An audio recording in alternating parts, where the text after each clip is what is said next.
Hey, look at that! 2 Blossom episodes in a row? That has to be some sort of record. Blossom is excited for a supposedly intelligent scientist that is going to speak to their class, but Buttercup and Bubbles couldn't care less. They're more focused on this thing called the Ghost Horse, which roams the halls in secret. The speaker enters the room and introduces himself as Dr. Rupert Kensington, PhD. I'm just gonna call him Phil because I don't feel like saying his full name over and over again. So Phil has trouble with introducing himself, and it's immediately obvious to the audience that he's not the real doctor. I mean, come on, they could have at least tried to hide it until halfway through the episode or something.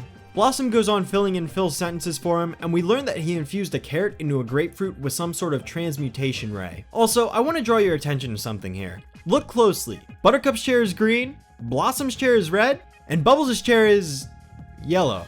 They can't even get something as simple as thematic coloring right. Phil tells the class about the upcoming science fair and promises the winner a blue ribbon. Class is then dismissed and Bubbles and Buttercup decide to do a partner project on whether or not that ghost horse thing is real. Blossom scoffs at the idea and goes to talk to Phil about what her project should be on. He not so subtly convinces her to upgrade the transmutation ray, and she eagerly accepts. It's now the day of the science fair and Phil is walking around the show floor checking out all of the students' projects.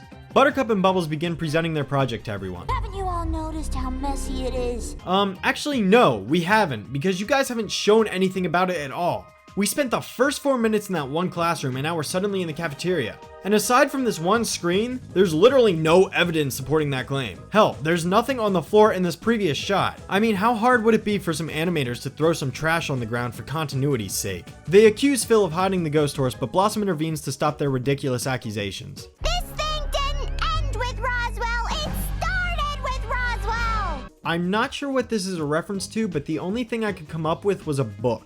Blossom demonstrates her project for Phil by testing it out on a stuffed doll, but he takes it for himself to do evil things. He reveals that he is a centaur to everyone in the room, and even though we get an explanation for that, we don't get one about how he was keeping the body of a horse inside those extremely tight pants. Bubbles and Buttercup explain that they knew it was the janitor all along, but they decided to wait until now to tell everyone instead of just calling him out at the start. Sometime later, a new janitor was hired. This line's been bothering me because of the emphasis on the new. When did they mention an old janitor? It's a minor complaint, but I had to point it out. Why didn't you just have me build a machine to make you human again? No!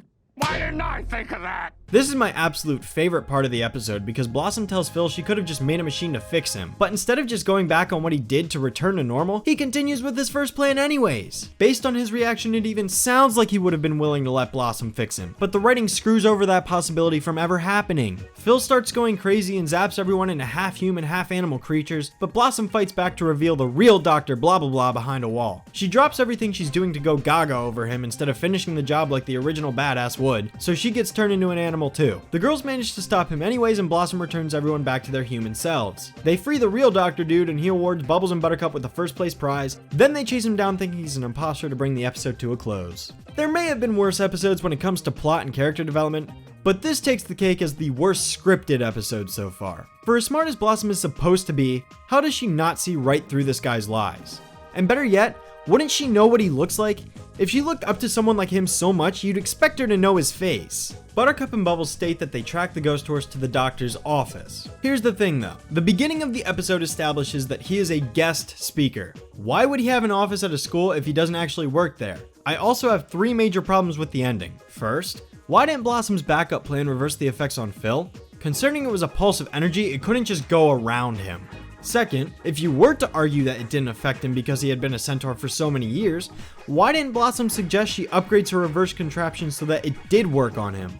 Third, Blossom specifically asks why he didn't ask her to create a ray to reverse the effects, but she had a ray to reverse the effects. Phil also never gets punished. They just give him a broom and he sweeps stuff up. No fighting, no jail, no nothing. Talk about an unsatisfying ending.